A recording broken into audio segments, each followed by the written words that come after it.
Dude, I broke. Okay, I like cracked my phone screen. Okay, I went to the Apple store, right? Because my iPhone was like cracked. So at first I didn't really care, but then I cracked it again and it like stopped working. So I went in and I was like, so I don't really like, okay, I wanted to have a excuse for why it's broken. Okay, because I didn't just want to be like, yeah, like it fucking fell or whatever. So I was like, okay, I have Apple Care, so it's fine. It got refunded, whatever. Like I paid for it. It's all good. So like it was free. Well, it's not free because I pay for Apple Care, but you get the point. Okay. Because like I don't really care. I don't need to care about my phone because I'm paying anyways. Whatever. Like, well, okay, it is what it is. Anyways, so I went in and I'm like, okay, I don't want to just be like, damn, yeah, I fucking dropped my phone. Okay, so I'm like, I need a bit of an excuse, but I can't lie. So I'm like, okay, do I want to be like, well, I work in construction? Well, no, I can't because like, look at me. So I'm like, okay, hear me out. I'm gonna be like, yo, like okay, hear me out. I was like, I'm gonna be like, okay, you know, I was like filming something on a set, right? And then like, I was like on this like set with like a crew and then it fell and it broke. Okay, I didn't say that, but that's what I was saying in my head, right? That's what I was saying in my head. So I walked in and then there's this gentleman, well, two people actually, that greet me. They're like, yo, how can we help? I'm like, yeah, I have an appointment. You know, can you help me? My phone's like not really working. Can you help me out? Then, bro, this guy had his charisma stat at like 99, okay? And personally, when I see good charisma, I'm like I respect it because it's what I strive to have because I know I don't have it. So I'm like taking notes, okay? Don't type gauge. It's not like that. It's charisma. Like if someone is a good salesman or enthusiastic, like good to listen to, like charismatic, I view that as a quality that I can learn from. So this guy basically was like, so whatever, fix my phone, all good. Well, he didn't fix it, but he's like, he looked at it, like, okay, it doesn't work, whatever. We'll get you a new one. We don't have it in stock. It'll take like a week. Is that fine? I'm like, that's fine. But because I kind of lied a little bit. Well, I didn't really lie, but instead of just saying I broke my phone, I was like, yeah, like, you know, this happens a lot. I like film on sets, right? Which isn't really true, but you know, so that's kind of what I said. He was like, oh, like, you know, are you like do you have like a team? Like, are you a business? I'm like, yeah, like I'm incorporated, which is true. Technically, I am incorporated. Then I think, I'm actually not sure. Then, so he was like, oh, like, have you heard of Apple Business? I'm like, no, bro, I'm good. Then he was like, bro, but listen to me. Because I don't really care about fucking Apple Business. Like, I'm not a fucking, like, I don't care. But then he was like, yeah, like, you know, basically, like, we provide, you know, free support. It's, you know, you don't have to pay for anything, this. And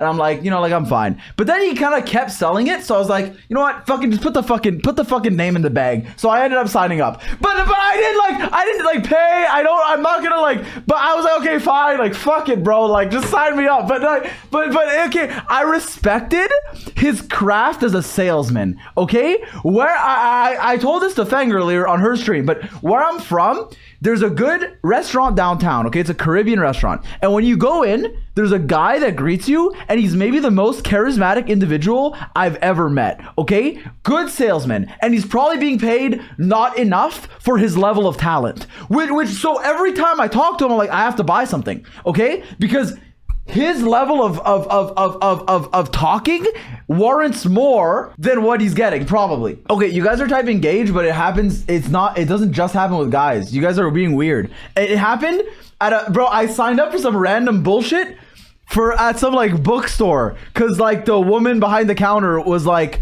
just, I don't know, like the sales pitch was good. I was like, you know, fuck it. But like, I didn't want it, but I didn't like, I don't know, man. It is what it is. I respect charisma. That's all it is. I might have gotten scammed, but I didn't pay for anything. Yeah, I might end up in a cult, but you know what? At least my life's gonna be interesting. But okay, I can like, I'm pretty good at saying no though. Like I can just be like, no, like I don't want this. Like usually when they ask for my phone number or my email, I'm like, do you need it? They say no, then I don't give it. But sometimes if their whole heart is in it, I'm like, you know what? Like you got me. Fair enough. You got me. Brother, you got scammed? Okay, well, I didn't give them anything but my email, so it doesn't really matter. Plus, it was my fucking throwaway email with Shao in it. So, like, it literally doesn't matter, okay? It's not like I gave them money. But I'm just saying, like, I respected their craft. Like, I would rather them get, like, a commission off me than me just be like, no, fuck you. They can track your IP? Bro, it's Apple. They know everything about me. They're probably listening to this stream right now. You think I care that they have my IP? They know everything about me. They have access to my audio, my camera, all of my fucking everything I've written everywhere, and my bank. They got me, bro. But okay, there's nothing wrong with respecting charisma. Like if I like sometimes you watch someone talk and you're like, damn, like I wish I could talk like that, you know? Like that's all it is. Also, I finished watching. I don't watch like that much anime, not because I don't like it, because I don't really have time and or effort. But I finished Psyche K, unironically, and I know I like everything that I watch. Might be top one like comfort anime for me. I'm just like brain off. It's so good, dude. It's so good. I really like it. Dude, they talk in like 4x speed. Yeah, I heard Gintama was really good, but people told me that it's an anime you watch like later because it's a bit like metagamey. So I'm gonna watch it. I know I will, but I'm like waiting a bit. You are Nendo? Okay, Nendo is like, that's not even an insult. He's canonically, right? He's so dumb that he doesn't have thoughts. So the main character that reads minds can't read his mind. However, he's also buff as fuck. Like that's his whole thing. He's randomly just buff. So you're calling me I don't know what the word is. What's the word for like the guy that's like dumb but buff? Himbo. That's the word. Dude, play the game. I'm sorry, bro. I'm sorry. I can't. Like there's something controlling me. It's not letting me play. Yo, Air Canada replied, bro. What the? Yo, fuck you, man. Let me read it. Just had the most intense edging session of my life. Thank you, Air Canada, for delaying my flight. But I didn't even add them, bro. They just fucking keyword found it. But for delaying my flight by like 10 minutes at a time for hours that were finally canceling just to make sure I get as fucked as possible. Now I did, bro. Oh my god, it actually fucking pissed me off. But you're apparently, if your flight is delayed 9 hours or more, you can get 1K Canadian like compensation. So surely that happens. But okay, let me tell you what happened, bro. I was literally flying LAX to Toronto. Okay, I arrive 2 hours and 15 minutes early because I know how it goes. All right, I go in, have a great I'm having a great time. Okay, so I walk into the airport, all is good. I check in, I pass TSA, I go to my gate. TSA was like, hey, why are you going to America? I'm like, oh no, that's the way there. The way back, that didn't happen. Whatever, that's why I was going. It's like just to see friends, all good. On the way back, arrive early, all good, bro. I sit down, I maybe get like what did I eat? I had fish tacos at the airport, which is risky. I admit that's risky, but I said, you know what? Fucking kill me, bro. I dare you. I had it. It was all good. Then I sit down. I have like 30 minutes to spare. Okay, so I'm just like chilling on my laptop, right? I'm chilling.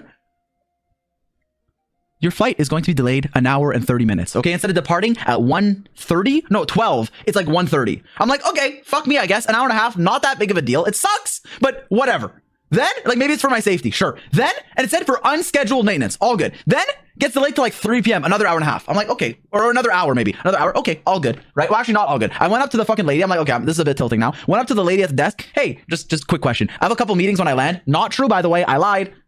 But it is what it is. You need to give them a story. Hey, just wondering, I have a few meetings when I land. And the girl before me went there and was like, kind of asking them, like begging them to do something, and they're like, we can't do anything, man. We can't do anything, man. So I had to come in with like, I had to like soften the blow. I couldn't be there and come in and start like bitching at them. They'd get mad at me. So I came in, I was like, hey, just wondering, I'm not looking to like change my flight or anything. I just wanted to know really quickly, like I have a few meetings when I land and stuff. I want to know so I can tell my boss I'm going to be late. Is this flight still going or is it going to keep getting delayed? I just want to know because I've been here before and sometimes the flights keep getting delayed and then they get canceled and I want to be able to get another flight. I don't want to like waste my day. Then she said, oh no, don't worry. It's still gonna leave. Our flight's still gonna leave. Do not worry. Our flight's still gonna leave. I say, hey, thank you, ma'am. Thank you. Went back, took a seat. All good. Well, a bit annoyed. I lost 3 hours. All good. Then 2 hours later, we're sorry. Your flight has been canceled. Okay. Air Canada flight canceled. Then I arrived early. It was an early flight. It was like 12 p.m. Okay, it was 12 p.m. Direct flight, 4.5 hours. Not too bad. Okay, gets canceled at like 4-ish p.m. Then I'm like, all right, well, fuck me, I guess. Everyone goes to like the front. We walk for like 10 minutes, leave the gate, go to the big Air Canada desk. Okay, I'm gonna go stand in line. The line,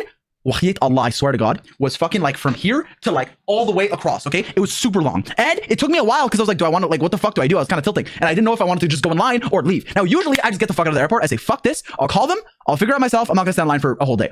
I usually do that. I thought you flew private. Bro, I know I'm rich like that, but I swear to God, flying back here, today I was in the row before the last row, bro. There were 20 rows. I was 19 window. But it's all good. I had this nice Spanish man next to me. He didn't speak English, but he was a nice man, I think. Anyways, regardless, go to the line, right? Big fucking line. And I'm like, you know what? Fine. So I stood in line, picked up my phone, called Air Canada. They said, hey, thanks for reaching Air Canada. Welcome to Air Canada. Bienvenue chez Air Canada. They say, hey, would you like us to, I pass all the options. They say, hey, an agent will be with you as soon as possible. If you want, we can give you a call back in 10 minutes. I say, hey, Lovely. I pressed the call back in 10 minutes button. Then I stood in line and the line lasted 2 hours. I did not receive a call back. Also, midway through the line, after the line, I called again. They said 20 minutes. I hung up. No call back. All good. Eventually I got it. Stay tuned to the end of the story. So I stood in line, took like 2 hours. And the whole time there were people next to me, like basically venting to me about their story. And I'm just there like, yeah, that sucks. And I'm the one who's fucking tilting, but I'm like, hey, yeah, like I'll be the pillar of sanity for these other people's. Okay. This one lady was like, oh shit, like they're like, my bag's in my carousel now is getting fucking dropped off in the carousel across the airport. I'm gonna lose my spot in this hour-long line. What do I do? I'm like, I'll hold your spot for you. She's like, really? I'm like, yeah. She's like, are you sure? I'm like, dude, I'm right here. I got you. Went, came back. Then another lady did that. All good. Came back. I'm a bastion of the community, dude, in LAX. All good. Then I get to like the front of the line. By the way, bro, this is the Air Canada desk. There's like, oh, priority, first class. There's like 18 people literally just doing nothing behind the booth, looking at their one first class person. Then for the peasants like me, there's like 2 people for the whole line. I'm like, are you guys? I'm gonna punch you. It's fine. And also, they said, please form one line. So even if like I were to pretend that I was first class, which I wasn't, they still would like, this line didn't make sense. Whatever. And they're like, oh, for hotel vouchers, come here. I don't get it. Whatever. And they're like, you're automatically gonna be rebooked. Don't worry. So everyone in line just left, by the way, behind us. So I was like the last idiot there. After 2 hours, everyone else that was behind me, which was a huge line, they just said, fuck this. This is obviously dumb. All good. Made it to the front, finally. Also, there were 2 people, we were joking with other people in the line that I made friends with, that like literally the people that were plotting like some fucking revolution, because they literally stood at the booth. I shit you not, 2 people out of like the 3 tellers were there for over 30 to 40 minutes. I don't know what they were doing. Were they planning a round trip across the world? Maybe. Anyways, so that's fine. I get there and the guy was like the manager of the Air Canada like airport. Like, I got like the upper dude. I don't know why he came in, because there's like not enough people. And I'm not gonna lie, if you're watching this, very nice gentleman, okay? Genuinely a nice person. So I felt like, okay, this guy's just doing his job. All good. However, literally it was just like, yeah, there's nothing we can do. After I stood in line for 2 hours, like, just call us. Hello? Okay, TLDR, I get up, I say, hey, here's what's happening. My flight was rebooked. So I was gonna go from Los Angeles to Toronto, 4.5 hours direct. It got rebooked from morning, delayed and stuff, to night flight, but instead of being straight to Toronto, which would have been perfectly amazing, it was, I'm going to Vancouver, and then there's a layover, and then I'm going to Toronto. Why the fuck am I going to Vancouver, bro? What the hell happens in Vancouver? No disrespect, I'll probably go at some point. I'm just saying, why am I doing this? So I stood in line for that, got there, I said, hey, I don't really want this. I called, didn't pick up, whatever, and I would like to maybe get a flight direct to Toronto, which is what I paid for. And maybe, it could be tonight, it could be tomorrow, no pressure. He said, and I quote, the flight for tonight, unfortunately, is fully booked. Every flight for tomorrow I'm seeing on my system is booked. Let me check again for you. Then checked again. Oh, actually at 10 p.m. tomorrow, there's 1 middle seat available left. Would you like me to do that? Then I say, yes, but if I do that, would it look like you changed my flight and therefore you held me and therefore I can't get a refund? And he said, yeah, probably. What the fuck is that? Oh, I fell. Yo, what does that mean, bro? Wait, one second. Anyways, regardless, so I basically said, whatever. I waited in line for 2, my butt hurts, bro. I said, whatever. I waited in line for 2 hours. All good. I wasted my time. I took the L. And I said, can I get a hotel voucher? Because they gave hotel vouchers if your flight was rebooked to the next day. They said, well, you're flying tonight to Vancouver, so I can't give you a hotel voucher unless you change your flight. But if I change my flight, then they're not going to give me the refund. So either way, I'm getting fucked. Either way, this edging session is going to end. Now, here's what I do. I say, you know what? I'll take the L. And I'm going to call them. And he said, your best bet is going to be to keep calling them. Unfortunately, we can't really do much here. The call center really does everything like that. We don't have that much power. You waited in line for 2 hours and we didn't tell you what to do, but we don't have too much power. And I could tell that he felt bad. Like he wished he could do more. So I don't have any beef with the guy behind the thing. Like I kind of feel bad for him. But Air Canada corporate, what the fuck are you doing, bro? That's all I'm asking. All I'm asking is what the fuck are you doing? Because why can the guy at the table that works for you not do anything for me? All good. So I go back home. Actually, I don't go home. I left the airport. I said, whatever. There was a shuttle. I don't know where. I just took the shuttle. I don't know why I took the shuttle, but there's a shuttle. I assumed to an airport, to a hotel. So I just walked in the shuttle. It took me to the Marriott, so a hotel. And everyone there had like vouchers. Like, okay, Air Canada's paying for your hotel, bro. We got you. I paid credit card, and it got declined. But all good. Hey, all good. I just refilled it. I wasn't out of money. I hit my cap. I have a low cap on my visa because I didn't like apply. Whatever. All good. Yo, chill. So I did it. I used a different card. All good. I actually bought a seal plushie in the airport. Also, I didn't know. So, okay, the seal plushie was like way too expensive. I didn't see the price. I just bought it because I was tilted. It turns out it was like $70, which is way too much for plushie. Apparently, it's like a jelly cat, which is like a thing. I don't know, but I like seal plushies. It's like my lore, bro. Like as a kid, okay, Zach's lore. When I was like 0 years old, my dad bought my mom a seal plushie and I stole it. And since I've just liked seals, okay? So every time I see a seal plushie, I buy it if I can. And I rarely see them. So I bought it, but it was like fucking 70 USD. Anyways, whatever. So all good. So I hope they refund my hotel and shit. But what I did was I said, fuck this. I canceled the booking. And then while I was in line to book my hotel, Air Canada's calling me back. Oh shit. I pick up. Welcome to Air Canada. Air Canada. Talk to a guy finally. Another helpful individual. Thank you. Unfortunately, the company sucks, but at least the people there are nice. Talk to someone. He said, hey man, how can I help you? I literally After the hey, I just told basically everything I told you. And I was like, so that's my story. Okay. This guy, I didn't even know if he was still on the line because I was just yapping the whole time just to tell him every information. Then, and mind you, as I was waiting for this callback, which said 10 minutes to 20 minutes, and it took 2.5 hours, all good. I said, fuck this. I'll see what I can do on my phone. And I've been trying. And when I go to change my flight on my phone, it says, please contact an agent. When I go to cancel, please contact an agent. Okay. After 2 hours, though, I refreshed my phone. Still can't change my flight, but I could cancel for a refund of 700. And the round trip was like, I think 14 because it was last minute because I had to do something in LA, which I recorded. And it was paid for, so it's fine. But still, whatever. Okay. Got a refund, 700 Canadian. Fine. But that doesn't account for everything else and the hotel I just got. So I'm a bit tilted. He said, oh, well, now that you canceled your flight, there's not much we can do. So all that for nothing again. But I say, okay, well, can I at least apply for like the refund on your website? He said, yeah, I'll send you a link. Okay, thank you. So I'm owed 1,000 Canadian, I think. Okay, fine. I rebooked another flight with a different airline. Fuck you, Air Canada. I got Porter. Flew back, was amazing. Lost a whole day. And that's my story. But yeah, so I mean, it is what it is, bro. It is what it is. Anyways, I'm back now. Yeah, but I usually, dude, I don't fly with like check-in bags because usually that causes problems. This was just cringe, man.